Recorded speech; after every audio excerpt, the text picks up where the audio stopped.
In this video I'm going to look at just simply colorizing a black and white either pencil drawing or it could be an ink drawing. So this is a great way of coloring these things once you begin. So again, scan in your pencil drawing, or maybe even create a pencil drawing with inside Photoshop. Anyway, on this layer here, let's name this layer drawing. There it is, that's our apple drawing. Now I've got two colors selected already just from my swatches. In fact, I might make that red a bit darker. Okay, so my foreground color is red, my background color is green for my leaf. Okay, remembering I can toggle between them using X is my shortcut. So keeping red to the front, we're going to go onto my brush. Now what we're going to do with our brush, yours should probably be in normal mode, so it's just a normal everyday brush.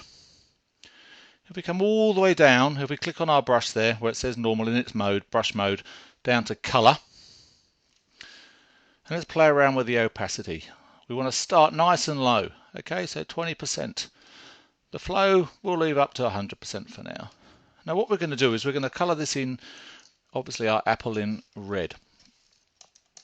What we want to try and do is do it all in one go, and as you'll see what it does on this low opacity, as long as I don't lift my brush, and say I'm using a Wacom tablet, okay, off of the surface, you get this sort of unified colour. Okay, so our first layer. What's nice about this colorizing and using the color is it's using what we've already got there. It's using our pencil. Okay, it's not just painting it over the top. Okay, and flattening it all down. It's using the tone and the marks that are there. Okay, I might just shrink my brush and do a little bit in there for you. Now, if we go right down again, let's go right down to sort of tiny amounts, 3 or 4%. Make a slightly bigger brush. If I now go over it again with the red, as you can see, let's do it on this side for you. It will slowly build up the colours. It's like working with a watercolour. Okay, a very thin layer, so I can enhance areas where I want it to be really much redder. Okay, by building up these layers on top very softly. Okay, so there's my red. I might do a bit more just through here. Okay. Then if I swap for my green, I'm going to keep this. I'm going to move this up, my opacity up to about 15, 20-ish.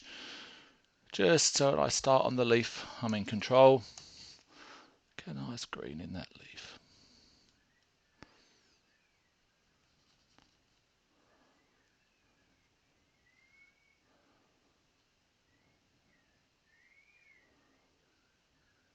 Okay, and then I can maybe add a bit more green. There we go. If I wanted to do it maybe around the edge. Now as you see, it's not affecting what's around the edge because there's no colour. It's white. There's nothing for it to get hold of, no tone. So it's a great way of working this.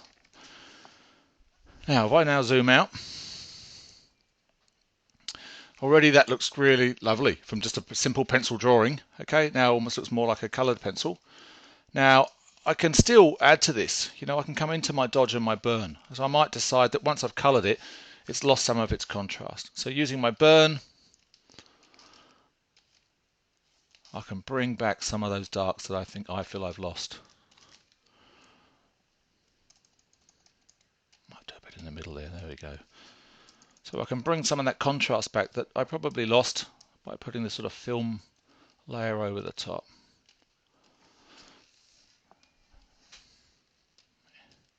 Really, let's make it really dark in there. There we go. And I can do the same with my dodge if I really wanted to say, okay, well I might.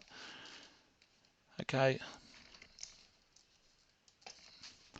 I might just, let's lighten up just a little bit around here, pick out some of these bits a bit more just to help with the contrast. Okay, then I'll zoom out and see if I'm happy. I'm pretty happy. What I'm not happy with, okay, it's this bit here I'm not so happy with. I might just come in here, pick up the bit I've missed on the edge, that's okay. And then I'm going to darken this. I don't like that being as light. I want it to be not saturated. I also want to darken this shadow because to me that's what's really helping ground this. Okay, let's put a bit more of the shadow and really darken where it hits the ground. Okay, and there it is. Very simple technique. So it's using your brush, changing its mode from normal down to color, and then playing around with the opacities. Okay, remembering that every time you lift your brush off and put it back on again, it's like putting another layer of paint over. Okay,